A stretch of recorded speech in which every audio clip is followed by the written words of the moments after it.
Bonjour à tous, c'est Dan. Et le petit yaourt. On se retrouve pour une nouvelle vidéo, une vidéo musicale, puisqu'on va parler des nouveautés musicales du mois de mars 2017. Comme la dernière fois, on va faire ça sous forme de top ou flop. On commence par les tops. Donc premier album qu'on a bien aimé, c'est le nouvel album des Real Mackenzies, qui s'appelle Two Devils Will Talk, qui s'est traduit en français par Deux diables se mettent du talc. C'est sorti le 3 mars chez Fat Records, et c'était très bien. Absolument. Voilà. On en avait parlé dans la vidéo précédente, c'est du punk celtique gaélique. Ils sont canadiens et ils balancent bien. Ouais. Voilà. Et donc l'album est super cool. Ouais. Il est très celtique dans les sonorités. Il donne envie de swinger. Il est assez rapide au niveau des rythmes. Ouais, c'est un groupe qui est plutôt cool. Voilà, quand on aime bien les Dropkick Murphys, Par exemple, ouais. les Flogging Molly ou The O'Reillys and the Payas. Voilà, quand on aime bien les groupes celtiques et un peu punk, Real Mackenzies, c'est du bon. Voilà. Ça contrebalance un peu l'album des Dropkick, Oui. qui était plus folk posé, celui-là est plus punk rapide, énergique. Et du coup, c'était très bien. Ouais. On passe ensuite au groupe qui s'appelle The Picture Books, qui vient de sortir un nouvel album qui s'appelle Home is a Heartache. C'est un groupe qu'on a découvert en première partie de Le Bachelorette, un groupe que j'aime bien. Et donc en fait c'est un duo allemand, donc ils sont que deux, ils ont des grosses barbes, et ils font du rock assez... Genre du rock stoner. Ouais, lourd. Moi j'ai envie d'appeler ça du rock feu de camp. C'est vrai que ça fait ambiance. Voilà, ils ont une sonorité assez particulière. La voix du chanteur paraît assez lointaine et il y a beaucoup de wow, ça fait très feu de camp quoi. On les imagine bien autour d'un feu de camp en train de faire leur chanson, de chanter, de danser avec leur grosse moto posée à côté. C'est surtout parce qu'il y a un gros jeu sur les percussions. Ouais aussi ouais. Bah ils sont que deux donc ouais pour le coup c'est très guitare percussion. Moi j'adore. Ouais. Et cet album-là, du coup, est tout aussi bien que le premier. C'est une grosse découverte de l'année dernière, j'adore ce groupe. Troisième album, on passe à l'album de Greg Graffin, le chanteur de Bad Religion, qui là sort son troisième album solo qui s'appelle Millport. Et du coup, c'est dans la continuité du précédent, c'est un album acoustique, calme, posé. Et là, il est vraiment très orienté folk à l'ancienne, limite un peu country parfois. Franchement, 10 pistes, il dure même pas une demi-heure. Ouais. Il passe super bien. Ouais, c'est super agréable à écouter, et puis il a vraiment une jolie voix, Greg Graffin. Enfin, belle voix, belle mélodie. Bon album acoustique. Quatrième album qu'on a bien aimé, c'est le nouvel album de Tagada Jones qui s'appelle La peste et le choléra. Du coup, c'est du punk hardcore qui envoie à mort, c'est en français. Il est complètement enragé cet album, il est vraiment à fond. Comme tous les albums de Tagada Jones. Ouais, mais là encore plus, je trouve. Uh-huh.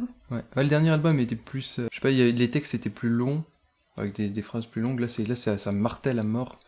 Ils sont vraiment en train de gueuler tout le temps. Mais c'est vrai que les refrains sont très... Il y a beaucoup de wow. Oui. Beaucoup de chœurs de voix comme ça. Moi, c'est ce que j'aime bien chez Tagada Jones. Je préfère leurs derniers albums au premier, qui était un peu plus fouillis. Enfin, ouais, ils étaient plus underground aussi dans la prod. Moi, j'aime bien les récents parce qu'ils sont... on peut les chanter facilement. Ça passe bien. Ce sont des bons hymnes. Punk. Ouais, ça fait bien sing-along en concert. Tout le monde est au taquet. Là, je pense que ce sera pareil. Surtout bien engagé avec tout ce qui se passe en ce moment. Ils parlent des élections aux États-Unis, puis de celles en France. Ils reviennent un peu sur les événements de Charlie Hebdo. Ils avaient fait une chanson à l'époque qu'ils ont remis dans l'album, qu'ils ont un peu retravaillé. Et voilà, ils sont super engagés sur cet album. Oui. C'est du punk, quoi. Voilà. Du punk hardcore français breton. Ouais, ils sont de Rennes. Bon, il n'y a pas de cornemuse, hein. On continue avec des Bretons. Vive les Bretons. Avec Matmata qui a sorti un nouvel album qui s'appelle Plat de couture. Et donc Matmata on connaît tous, hein, c'est un groupe breton aussi, mais là qui vient de Brest. Et c'était hyper connu dans les années 90-2000. 90-2000 avec la Wash, avec la chanson Lambe Andro, tout le monde connaît quoi. C'était un peu le groupe phare avec Louise Attaque. Souvent les gens confondent un peu les deux. Ouais, c'est vrai qu'il y a des similitudes un peu... Voilà, on Si est on sur veut. du rock un peu... Un peu folky, un peu... ouais, entraînant, et puis en français quoi. Et donc là ils ont sorti un nouvel album et moi je l'ai plutôt bien aimé. On l'a bien aimé. Bien aimé aussi.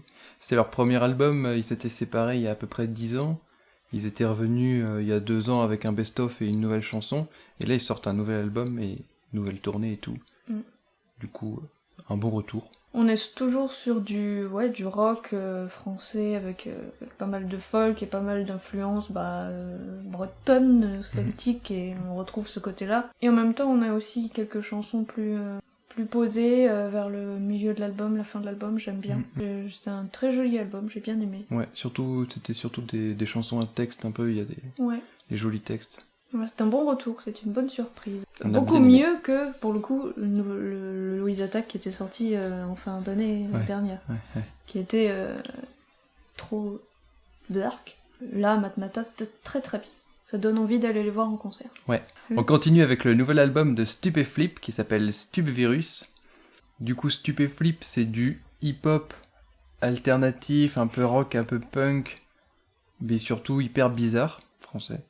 Et ça faisait longtemps qu'ils n'avaient pas sorti quelque chose. Ils avaient lancé un appel aux dons sur une plateforme de crowdfunding et ça avait connu un succès immense. Enfin, le contrat avait été rempli en quelques heures. Et du coup, voilà, ils sortent l'album là. Voilà, il est sorti au début du mois et moi j'ai bien aimé. Au début, j'aimais pas. Comme tout le temps avec les albums de Stupéflip, la première écoute, c'est toujours un peu... Et puis au fur et à mesure des écoutes, on rentre plus dans l'ambiance, dans l'atmosphère du groupe, dans le monde créé. Moi, à chaque fois, ça me fait ça. Hein. J'adore Stupéflip, mais les albums, à chaque fois que je les écoute au début, j'ai du mal à rentrer dedans. Et après c'est trop bien. Oui. Moi, je suis un peu mitigée. Moi, je reste toujours bof. Je suis pas convaincue par cet album-là. Mais moi aussi, en même temps, j'aime pas tout. Enfin, j'aime pas les albums de Stupéflip en général. J'aime quelques chansons, beaucoup. Donc, et moi, ce que j'aimais bien dans Stupéflip, c'est les chansons un peu plus énervées avec les guitares et tout ça. Et là, on retrouve pas trop ça dans cet album-là. Enfin, moi, je trouve qu'il manque un peu de... Voilà. C'est vrai que quand on l'écoute globalement, au début, j'avais aussi cette impression-là. Mais à force de le réécouter, je trouve qu'il y a des morceaux vraiment plus énergiques et qui retrouvent un peu la patte, comme tu dis là, Un peu énervé. Ouais, non, moi je trouve pas. Après l'avoir écouté plusieurs fois, non, j'ai un peu de mal. Danko Jones, ou Danko Jones, je ne sais pas, a sorti un nouvel album qui s'appelle Wild Cat. Je connais pas très très bien ce groupe, je sais plus si j'avais déjà écouté ou pas. Donc je l'ai écouté à tout hasard, je me suis dit voilà, on va tenter le coup, et moi j'ai bien aimé. Donc c'est un groupe de rock canadien qui mélange un peu de blues et de rock, un petit côté blues dedans. Mais moi ce que j'avais bien aimé, c'est leur côté un peu fun, qui m'a fait penser à Royal Republic, un peu. Enfin, c'est assez fun, assez léger, j'ai bien aimé, j'ai pas grand chose à dire de plus. Ça balance bien. Voilà, c'est catchy, ça balance bien, c'est fun, c'est marrant. La voix du chanteur est sympa. Ouais, c'est cool. Ça fait très rock'n'roll, voilà, pour se dandiner. Ouais, voilà, c'est un côté un peu blues qui fait ça. C'est cool. Sautillant. C'est sautillant, c'est bien. On continue avec une découverte, un album que je suis allée écouter complètement par hasard parce que la pochette me parlait bien. Il s'agit du groupe Hooray for the Riff Raff. Album qui s'appelle The Navigator. Et donc on est sur du folk, blues, posé. Un peu ambiance. Qui vient de Nouvelle-Orléans. Ambiance quoi? Ça fait très musique, un peu ambiance. Ouais, oui. Donc voilà, donc très style Nouvelle-Orléans, puisque ça vient de Louisiane, la chanteuse vient de là-bas. Et ouais, cet album fait bien écho à tout ça, et ouais, j'ai bien aimé. Elle a vraiment une jolie voix, la musique est très sympathique, ça passe bien. Ouais, encore folk blues. J'étais dans le blues, moi aussi. Ouais. On change de registre avec le nouvel album de Western Addiction, qui s'appelle Tremulous. C'est bien Tremulous? Oui. Tremulous. Qui n'est pas blues. Qui n'est pas du tout blues, qui n'est pas du tout folk, qui n'est pas du tout posé, puisque c'est du punk rock hardcore. Et ça envoie grave. Bon, c'est pas posé. Oui, il y a... J'ai trouvé que pour du hardcore, c'était assez soft, et qu'il y avait quelques chansons qui démarraient gentiment. Ouais, il y a une intro au milieu de l'album qui est plus calme et tout.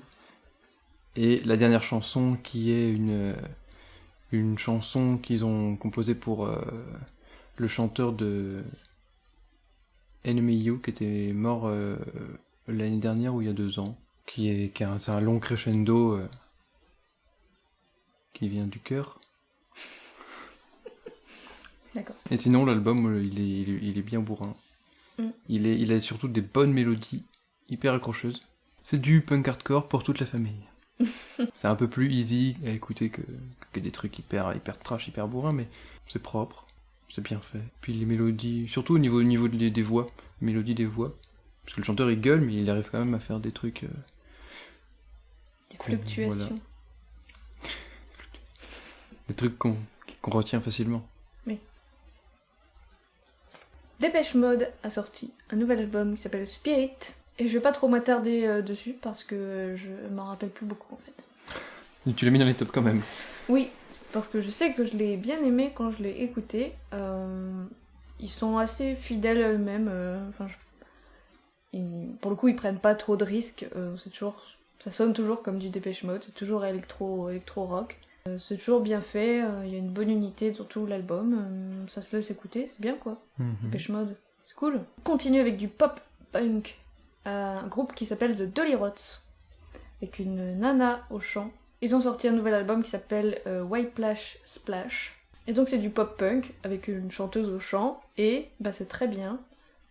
On avait parlé de The Bomb Pops la dernière fois, groupe de pop-punk aussi avec des filles au chant, qui avaient signé chez Fat Records, et qu'on n'avait pas aimé parce que ça faisait un peu niais, un peu... C'était pas... Voilà. Il n'y avait pas franchement des mélodies accrocheuses, tout se ressemblait. Et bien là, on a un bon groupe de pop-punk qui est cool, quoi, avec des bonnes chansons qui se différencient les unes des autres tout en gardant cette unité pop-punk sur tout l'album, on va dire. Dolly Rots, un bon groupe de pop-punk. Voilà. Comme quoi. Si vous aimez Bowling for Soup, oui. Il y a des rapprochements à faire. Déjà parce qu'ils sont assez proches. Et ensuite, je crois que le chanteur de Bowling for Soup vient chanter dans une des chansons de cet album. C'est un peu le même style de pop-punk. Ouais. Moi qui n'aime pas en général le pop-punk parce que c'est trop... ce groupe-là est très bien, je recommande. L'album, il a un bon effet feel-good, on se sent bien quand on écoute cet album. Ouais, voilà. Avec l'arrivée du printemps, c'est bien quoi, le soleil, c'est cool. Sinon, il y a The Old Firm Casuals qui ont sorti un nouvel EP qui s'appelle Wartime Rock'n'Roll. Et du coup, Old Firm Casuals, c'est du punk rock un peu oi.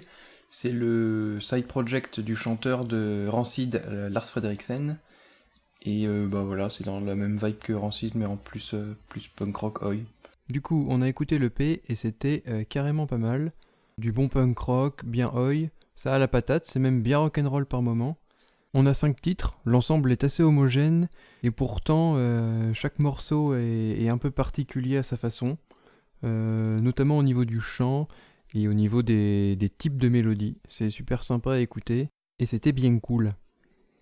Un autre album que j'ai bien aimé, c'est Bloodlust, le nouvel album de Body Count, le groupe de métal du rappeur Ice-T. Donc là on est dans du métal plutôt thrash, qui tire un peu vers le punk hardcore. Il dit lui-même ses influences dans une chanson de l'album. Il cite notamment Black Sabbath, Suicidal Tendencies et Slayer. Et du coup, ouais, c'est plutôt ça l'ambiance. L'album est super enragé et super engagé aussi.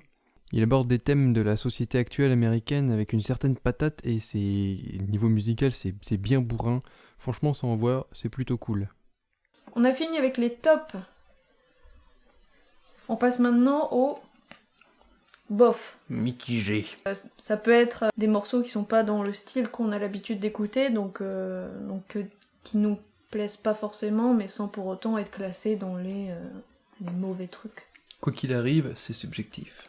Absolument. Donc si vous aimez, ben cool. N'hésitez pas à nous le dire. On va parler donc du dernier album de C.J. Ramon, qui s'appelait American Beauty. Donc dans la vidéo précédente, j'avais dit que les morceaux qui étaient déjà sortis, il y avait 3 morceaux qui étaient déjà sortis avant l'album, qui étaient très très cool et qui annonçaient du bon. Et bah au final, ces morceaux sont toujours très très cool, mais l'album dans sa globalité, j'ai pas trop accroché. Puis je trouve qu'il y a beaucoup de chansons qui se ressemblent, et il y a pas mal aussi de ballades. Il est peut-être un peu trop pop, et du coup, je pensais qu'il allait avoir beaucoup plus de morceaux qui allaient se détacher complètement de ce que C.J. Ramon avait l'habitude de faire. Et en fait, non, on reste dans du C.J. Ramon. Du coup, c'était pas mal, quoi. Ed Sheeran a sorti un nouvel album qui s'appelle Divide. Je suis pas fan du tout d'Ed Sheeran. Pour moi, je le classe un peu dans le folk acoustique, ballade un peu niais, un peu pop quoi, pas sans plus quoi. C'est pas quelque chose qui m'attire spécialement, mais je me suis dit hop, on va aller l'écouter pour voir. Et il y a des bons morceaux dans cet album. Il y a 2-3 chansons que j'ai bien aimées, que je pourrais aller réécouter par la suite. Des morceaux un peu plus hip-hop pour le coup, presque avec un peu presque rappé quoi. Bah, notamment le premier morceau de l'album, il est super cool. Ouais. Sinon, ça aurait été bien d'avoir tout un album comme ça, mais sinon tout le reste, comme je l'ai dit, très folk, acoustique, ballade, voilà. Ah, c'est très mignon. C'est mignon quoi. Mais si on aime bien Sheeran, on aimera bien cet album. Je suppose. J'imagine. Il y a également le groupe Goldfrapp qui a sorti un nouvel album là tout récemment qui s'appelle Silver Eye et qui est très rock, électro, pop, un peu comme Metric. Planant. Voilà, c'est sympa, ça se laisse écouter. En fond, j'aime bien. La nuit, j'aime bien. Quand je dors, j'aime bien. Goldfrapp, peut-être que ça vous dit rien, mais je mettrai une de leurs chansons les plus connues qui a notamment été reprise pour une pub, je sais plus laquelle, qui s'appelait Oh là là. Voilà, tout le monde connaît, c'est sûr. Et bon, tout est dans la même veine que cette chanson-là, donc ça se fait s'écouter. Alors il y a Jamiroquai qui a sorti un nouvel album qui s'appelle Automaton. Jamiroquai, c'est plutôt de la funk. Là l'album est plutôt très très électro-funk, même presque pop par moment. C'est bien produit, le problème c'est qu'on n'a pas vraiment accroché. C'est peut-être pas assez funky ou trop pop. Le son est propre, mais dans sa globalité l'album est plutôt bon, mais il n'y a pas de morceau qui nous a vraiment accroché et qui est sorti du lot. Alors il y a aussi le nouvel album de Mastodon qui s'appelle Emperor of Sound. Là c'est du métal plutôt sludge, plutôt progressif et un petit peu grunge. L'album, dans sa globalité, ça passe. Il y a des morceaux qui sont super easy à écouter, avec limite des influences pop. Ça fait un album assez bizarre, assez à 2 dimensions. Je pense notamment à la chanson Show Yourself et même presque la première moitié de l'album. On a vraiment une dimension presque pop et une autre dimension vraiment sludge, vraiment stoner, vraiment progressif. Et ça donne un mélange assez particulier. Et au final, c'est pareil, c'est qu'il y a pas grand-chose qui fait vraiment sortir du lot. Les chansons qu'on retient le plus, justement, c'est les chansons pop. Et c'est sympa, mais c'est pas extraordinaire non plus. On passe maintenant au flop. Donc là, c'est vraiment les albums qui nous ont sans surprise. Et là, vous allez me dire, mais pourquoi t'es allé écouter ça? Tu savais très bien que t'allais pas aimer. Mais par curiosité, j'avais envie de cliquer dessus. Je suis allée écouter le nouvel album de Tokyo Hotel. Pourquoi t'as écouté ça? Tu savais très bien que ça allait être nul. qui s'appelle Dream Machine. C'est sorti le 3 mars et ça a rien à voir avec le Tokyo Hotel qu'on a connu des années auparavant. Avec ce rock emo. Mais c'est tout aussi. Mais là, dans un style plus électro, pop, vide. C'était pas horrible à écouter au sens c'était vraiment faut arrêter. Mais après l'avoir écouté, c'était comme si j'avais rien écouté. Il y a rien en fait. C'est 10 ou 13 chansons de rien du tout. C'est toutes les mêmes. Il se passe rien, je sais pas, c'est vide. Il y a pas de mélodie, il y a pas de... Y a rien. C'était nul. Fallait oser. Ouais. Je sais pas. Bon. En tout cas, ils ont bien compris au niveau du marketing, ils ont bien compris l'ambiance actuelle de ce qui fait vendre, parce que la pochette de l'album, Ah oui, elle fait très Stranger Things, complètement. on retourne dans les années 80, youpi. Bah c'est ça, il y a un petit côté années 80 dans l'album, mais non, moi j'ai pas du tout aimé, j'ai trouvé ça juste vide. Voilà, c'est à peu près tout pour la musique qu'on a écoutée ce mois-ci. Alors il y a d'autres albums, il y a plein d'autres albums qui sont sortis, évidemment, on peut pas parler de tous, parce qu'on peut pas tous les écouter. Donc c'est tout pour ce mois-ci, niveau top flop des nouveautés musicales du mois de mars. On se retrouvera le mois prochain pour les, pareil, top flop nouveautés musicales du mois d'avril. Et donc là au programme, il y aura le nouvel album des Cranberries qui s'appelle Something Else, c'est un album acoustique, il y a déjà un titre qui est sorti et ça passe plutôt pas mal. Dans le même style, il y aura le nouvel album de Texas. On parlera aussi du nouvel album de Gorillaz qui s'appelle Humans. Il y a 4 titres qui sont sortis, il y en a un qui nous a bien plu, le reste on n'a pas trop accroché du tout. Côté punk, on va parler du nouvel album de Flatliners qui s'appelle Inviting Lights. Il y a 2 titres qui sont sortis, il y en a un qu'on a bien aimé et un qui nous a complètement refroidi. Il y aura aussi le nouvel album de Caves qui s'appelle Always Why. Il y a un titre qui est sorti qui nous a pas mal plu. Il y aura aussi le nouvel album de Navarre, Eurotrash Summer, le side project du chanteur de Deportivo. Ça a pas l'air extraordinaire, mais ça vaut peut-être le coup d'écouter. Et puis il y a surtout le nouvel album d'Ultra Vomit qui ont sorti un teaser ce mois-ci. Et franchement, on a bien hâte. Ça a l'air de bien envoyer. En attendant, on espère que vous avez aimé la vidéo. Si c'est le cas, n'hésitez pas à la partager, à la liker, à la commenter, à nous dire ce que vous avez aimé ou pas aimé dans ce qu'on a cité comme musique. Et si vous avez des choses à nous conseiller, n'hésitez pas non plus. Idem, si vous avez des remarques à faire sur le format de la vidéo, voilà, si vous avez bien aimé comment ça s'est passé ce mois-ci. N'oubliez pas de vous abonner à la chaîne. Et c'est tout. Voilà. On se dit à la prochaine. Et on vous fait des gros bisous. Voilà, j'attendais. C'est ça. Gros bisous.